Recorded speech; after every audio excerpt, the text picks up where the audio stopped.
It feels like such a box to be in. You know, to say that I make a work about Arab culture and life and war.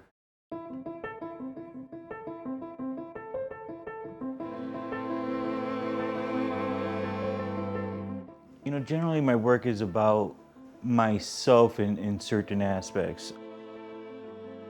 When the Syrian civil war started, I started doing work about that subject matter because that's where my family is from and that's a country I consider to be my other home.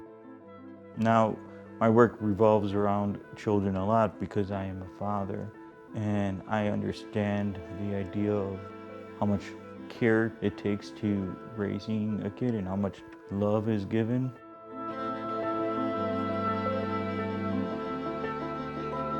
When I see these images, I see them as a father, and I'm hoping my viewers see them as parents themselves.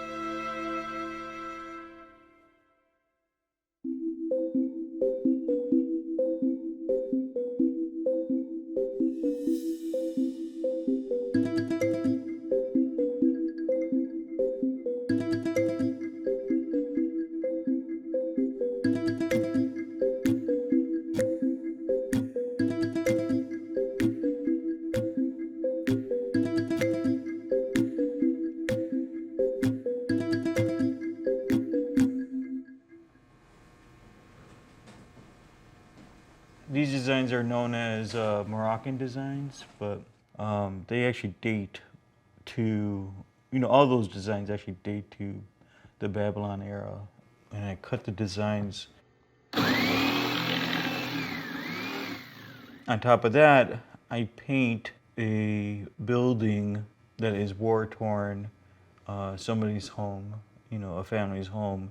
But the thing is that even though you see it in the front right now, once I remove all this tape, that design will show through, and so that building will be hidden more.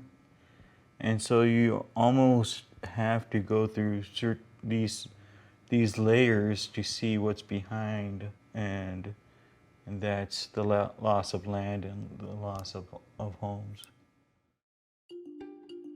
I was there in Syria. 1999 was the last time. I was a student at the time. So I was looking at buildings, I was looking at furniture and structures, and I really started to notice the art and the design, the Zalij design in particular that I would see on instruments and jewelry boxes and buildings and furniture and everything. I was sort of like, you know, wowed by it.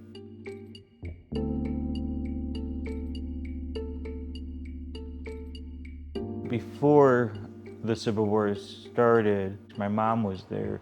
And, you know, we're Christian Arabs, so my mom brought this framed picture of white Jesus, which is I find funny. So when she brought that to me, she wanted that to be in my daughter's room. Some years after I was putting my daughters to bed, and you know, I was turning off the light, and that frame in the room caught my eye, and I closed the door, and I thought about it, and then I went back in the room, took it off the wall, and started to draw on top of it, of what we were seeing, or what I was seeing happening in Syria. And it was sort of like a moment that just clicked. I think as I was using these framed designs, I was trying to frame everything that was happening or how I was seeing it happen.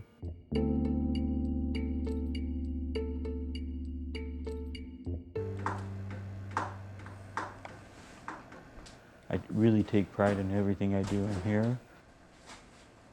My work has definitely evolved. It's an evolution.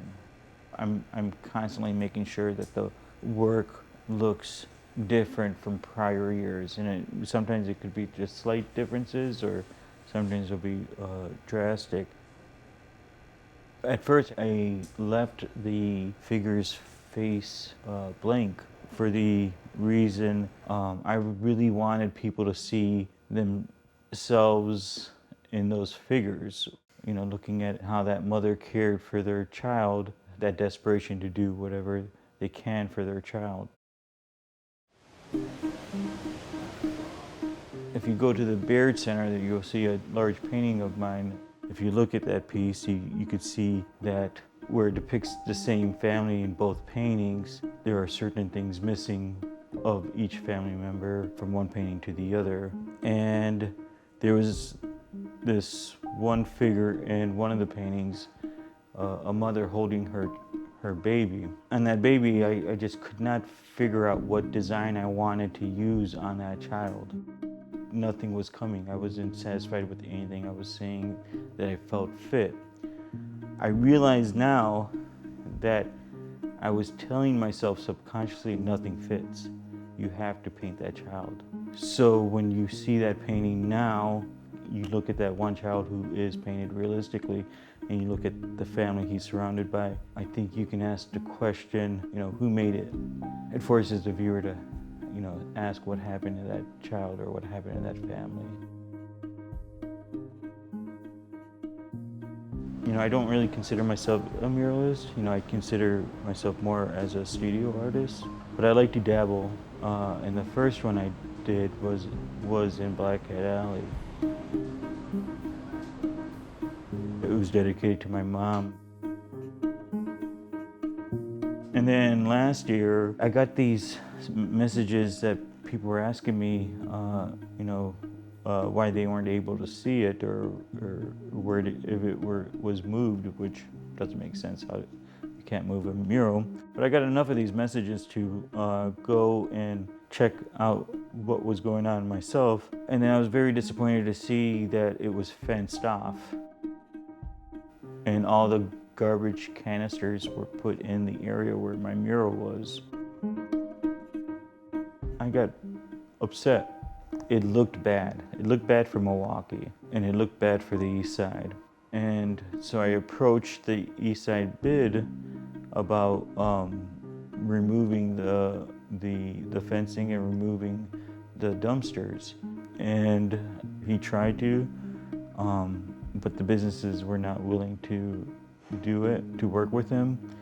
And so he kind of came back to me and said, you know, we're just gonna have to get you to paint another one. And you know, I was happy to paint another one, but you know, I was also kind of disappointed because that one had such a connection with the community. So I told him that because I know what I can do as a muralist now, I told him that I'm going to make something even bolder of a statement with everything going on. We're nearly 2 years into everything that's happening in Gaza. You know, I've seen way too many dead children, read about too many families being separated. There's just no way I can be quiet.